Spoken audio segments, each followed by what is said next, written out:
বলো, তোমাদের বাড়িতে পিঠে হয়েছে আজকে? কমেন্ট করে বলো।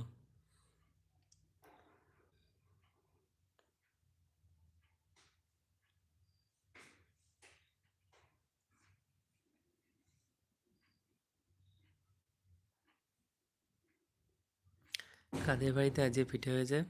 আমাদের বাড়িতেও তো পিঠে হয়েছে আজকে। কী কী পিঠে হলো বলো। আমাদের বাড়িতে আজকে পাটিসাপটা হয়েছে। পাটিসাপটা আমার খুব ভালো লাগে। নারকেলের পাটিসাপটা গুড় দিয়ে বানিয়েছে। আর পাটিসাপটার সাথে ভাজা পিঠে হয়েছে। আজকে সারাদিন ধরে মা